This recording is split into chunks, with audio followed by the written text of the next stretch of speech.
네, 생방송 오늘의 라이브 머니톡 시간 함께하도록 하겠습니다. 한국은행이요, 올해 1분기에 가계 자금 순환을 공개를 했는데요. 이 가계 금융자산에서 차지하는 주식 비중이요, 20%를 넘었다고요. 와, 네. 이제는 정말 주변에 주식하시는 분들도 많고 국민적인 어떤 재테크 수단이다 이렇게 여기시는 분들도 많던데요. 네. 국내 주식뿐 아니라 이제는 해외 주식까지 하시는 분들이 사상 최대로 늘어났다고 해요. 그렇습니다. 이 자산을 지키면서 똑똑하게 투자하는 방법이 더욱더 절실해졌는데요. 이 서학개미라고 불리죠. 오늘 이 시간에는 해외 주식 투자하는 방법에 대해서 배워보도록 하겠습니다. 이 미래에셋증권 대전센터 문동관 선임 매니저 모셨습니다. 안녕하세요. 네, 안녕하세요. 네, 반갑습니다. 아니, 앞서서도 뭐 이제 금융자산 중에서 주식에 차지하는 비중이 높아졌다. 네네. 이렇게 짚어드렸는데 실제로 장내에서도 주식 투자 열풍이 좀 눈에 띄는지 궁금해요. 네, 맞습니다. 그 국내 주식 투자, 뭐 해외까지 포함해서 이 열풍은요, 작년을 기점으로 그 코로나 이후에 신규 투자자들이 대거 유입되면서 이제 열풍이 불기 시작을 했습니다. 네. 아무래도 이제 낮은 저금리 상황에서 이제 마땅한 투자처를 찾지 못했었는데, 작년 3월에 코스피 지수가 1,400포인트를 하회한 적이 있었거든요. 근데 그때 2,000포인트라고 하는 지수에 익숙한 잘은 모르지만 신규 투자자분들이 언젠가 우량주를 사면은 올라갈 수 있지 않을까라는 어떤 기대감, 네. 이런 것들이 이제 어떤 새로운 투자자들을 유입하는 어떤 계기가 되었다고 생각을 합니다. 한국은행 보도에 따르면 2020년도 가계 금융자산 가운데 주식과 주식형 펀드의 비중은요, 18.1%에서 21.8%로 증가를 했고요. 네. 특히 이제 국내 주식은 15%에서 18.5%로 늘었고, 해외 주식 역시 0.3%에서 0.9% 증가를 했습니다. 물론 절대적인 금액에 있어서는 이제 아직까지 해외 주식이 작긴 하지만 무려 3배 이상이 증가됐기 때문에 네. 그 성장의 상승 속도는 매우 크다고 할 수 있을 것 같고요. 네. 이는 아무래도 모바일에 익숙한 MZ 세대들이 해외 주식에 어떤 거부감이 없으면서 좀 더 많은 어떤 해외 주식 투자가 붐이 일었던 걸로 풀이됩니다. 네, 이 수치상으로도 얘기해주고 있지만 매니저님 이제 매일 현장에서 체감을 하시기에도 실제로 정말 많이 늘었다고 느껴지시나요? 네, 맞습니다. 제가 이제 현장에서 이제 고객님들하고도 자주 만나기 때문에 네네. 경험담을 좀 말씀드려보면, 작년 3월에요. 진짜 코로나 때문에 전 세계적인 팬데믹이 왔었을 때, 아침에 일어나서 제가 미국 지수를 확인해 보니까 네. 그때 다우가 무려 10%가 떨어진 거였었습니다. 그래서 저는 이제 핸드폰이 혹시 고장난 건 아닌가. 이게 진짜인지 믿기지 않은 상태로 아침에 정말 기운 없이 출근했던 게 아직도 생생한데요. 네네. 그런데 제 생각과는 다르게 막상 지점에 가니까 그 새벽부터 아직 문이 열리지 않았는데도요, 수십 명이서 창구에서 기다리고 있는 겁니다. 예, 저는 이제 처음 보는 광경이었어요. 네. 보통 이렇게 주식시장에 하락을 하면은 그 개미 한 마리도 없을 정도로 이렇게 보통은 방문이 뜸하거든요. 근데 완전히 반대의 상황이 됐던 네네. 거죠.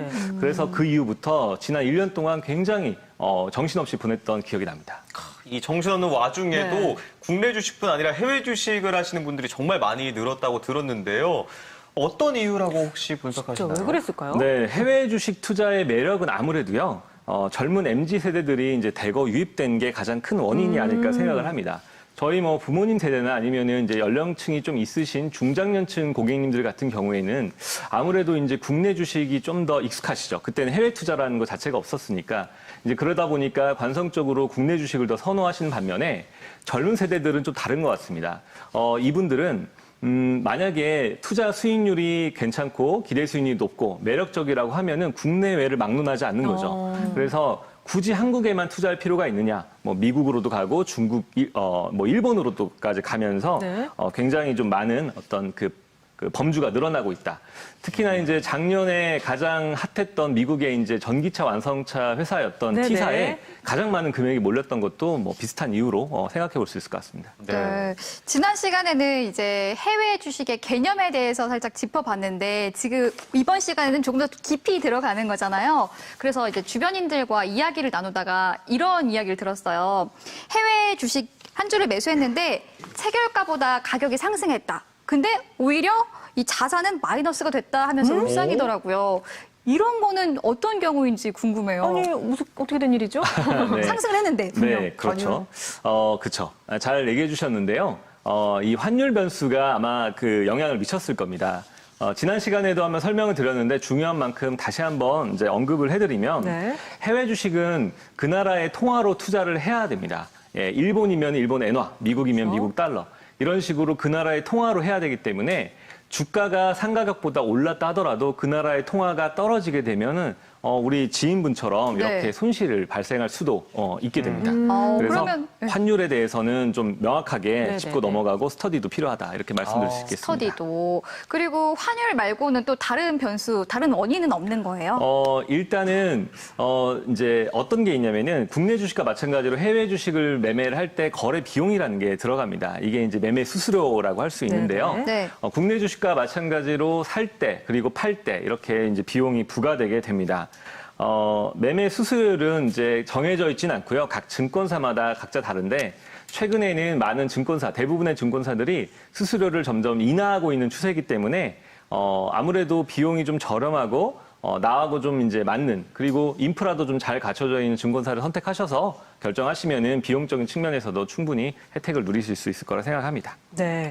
해외 주식 투자하면은 사실 가장 먼저 떠오르는 나라는 미국이잖아요. 그럼요. 이 미국 주식에 투자하는 대표적인 방법을 좀 소개를 해주실 수 있을까요? 네.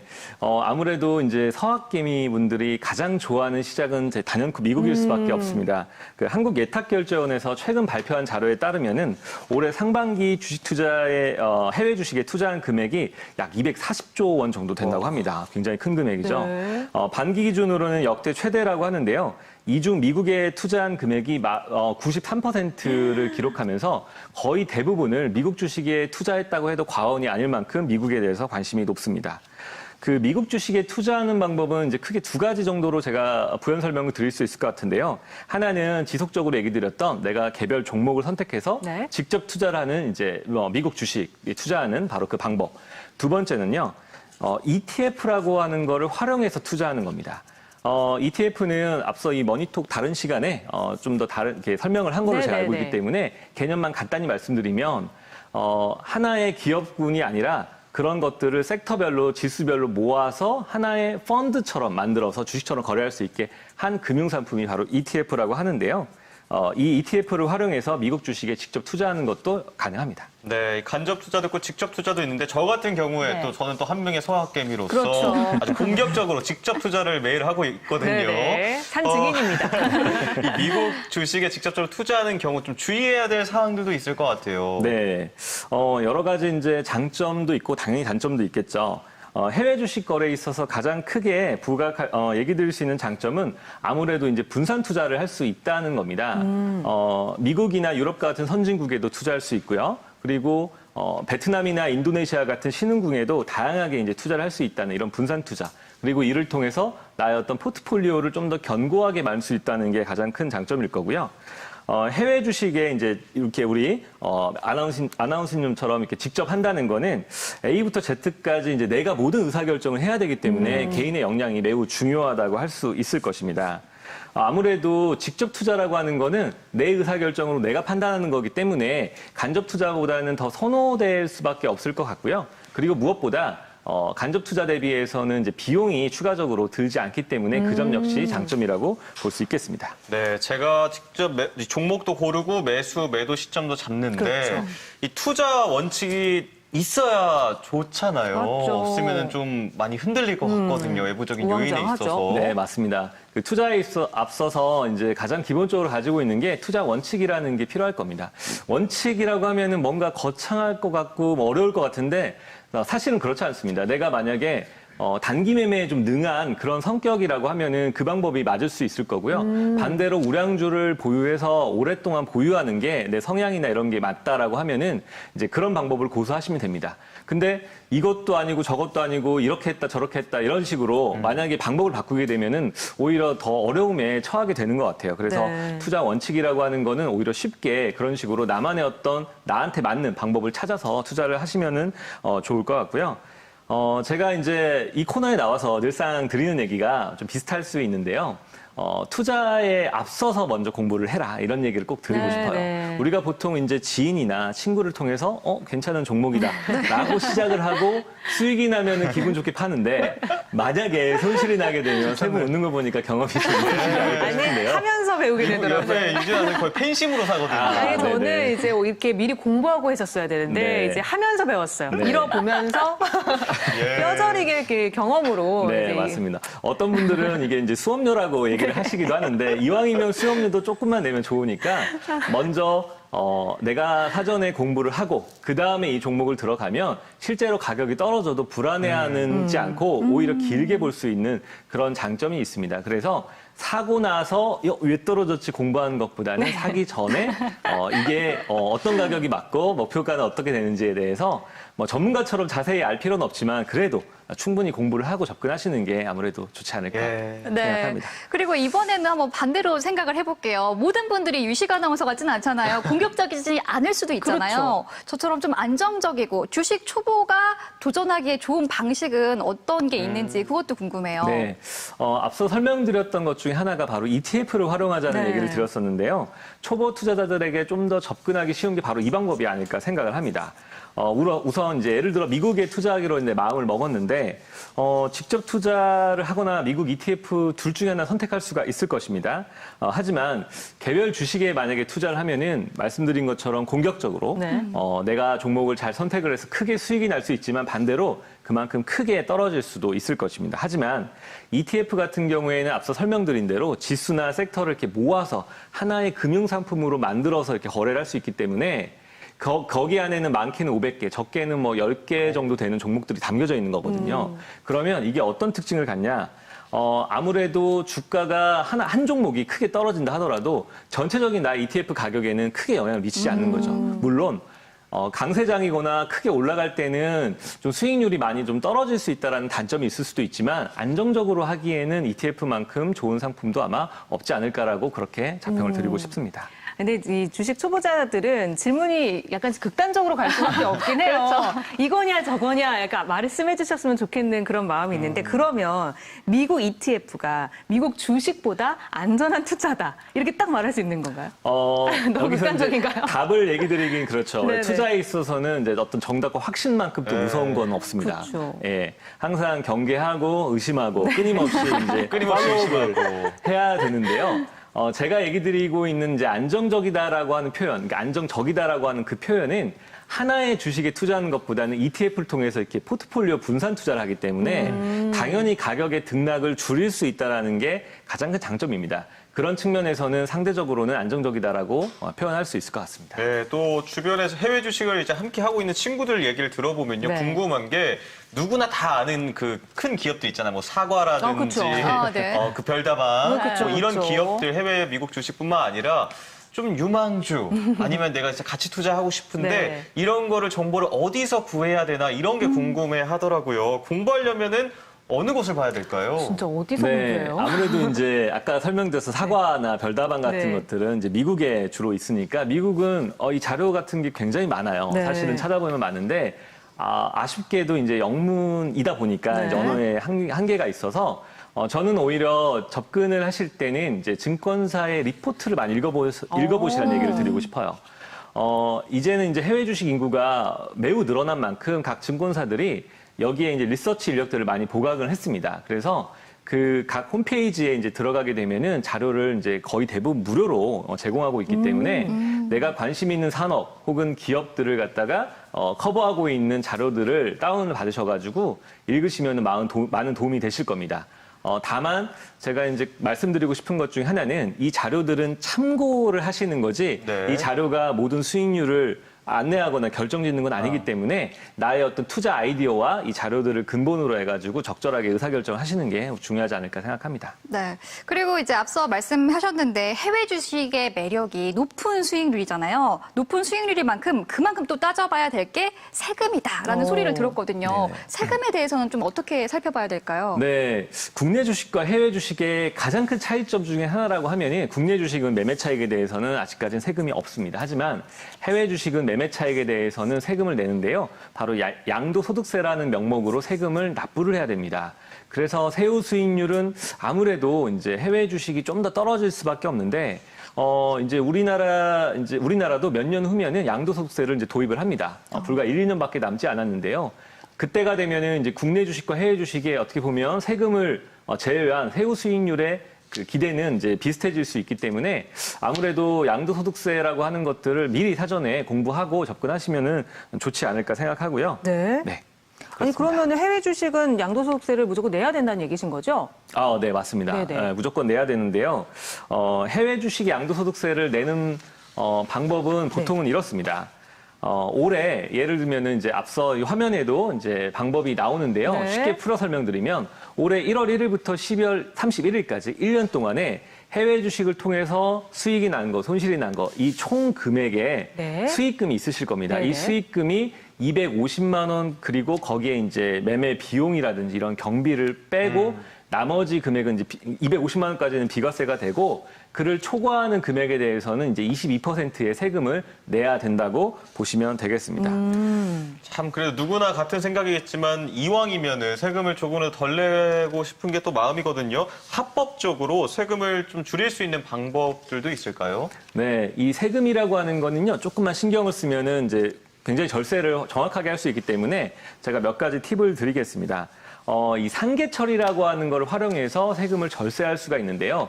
예를 들어서 A 주식과 B 주식을 가지고 있었을 때 A 주식에서는 1,000만 원의 수익이 났습니다. 하지만 B 주식에서는 500만 원의 손실이 발생이 되게 되면 실제로 내가 본 수익은 500만 원이 수익으로 잡히게 됩니다. 그런데 나는 B 주식이 손실이 났으니까 팔기 싫어서 그냥 두고 A 주식만 만약에 그러니까 매도를 해서 이익을 실현한다고 하게 되면 250만 원을 공제받고 실제로 내야 되는 최종적인 세금은 165만 원에 해당되게 됩니다. 그런데 B 주식을 그냥 같은 해에 팔아버리고 내가 전체적인 올해 벌어들인 수익이 1,000만 원이 아니라 500만 원으로 확정을 짓는다라고 하면은 실제로 내야 되는 세금은 55만 원이기 때문에 110만 원 정도의 절세가 가능한 거가 되는 거죠. 그렇죠. 예, 그런데 여기서 이제 이런 질문을 저한테 주실 수 있겠습니다.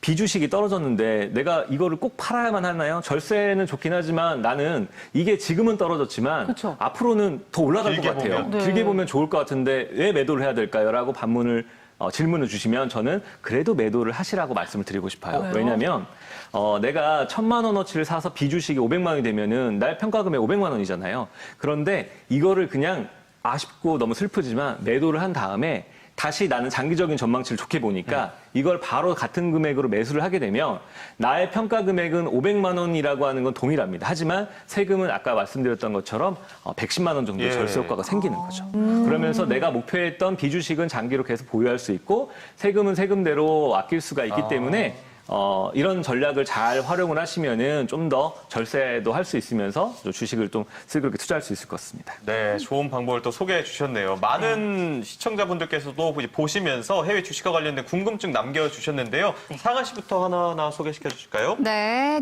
닉네임이 슈퍼주니어 사랑의 이동희 내꺼하자님이 보내주셨는데요.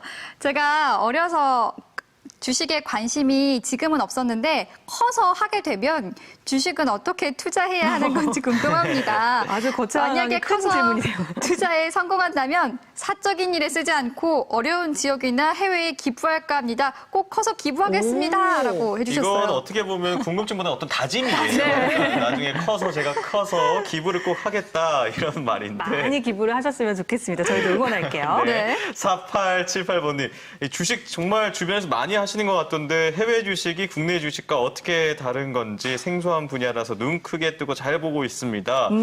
이게 다시 어떻게 보면 가장 기초적인 질문으로 돌아온 것 같아요. 이 해외 그렇죠. 주식은 뭐 써 있는 그대로 아니겠습니까? 다시 한번 해외 간략하게 주식을 사고. 좀 정리를 해주실까요? 네, 요점 정리만 간략하게 해드리면 결국 해외 주식도 맥락은 국내 주식하고 같다 보시면 되겠습니다. 다만 상장돼 있는 게 우리나라가 아니라 다른 해외 국가들에 상장돼 있고 그 나라 제도를 이제 가져가고 세금적인 측면만 좀 다르다.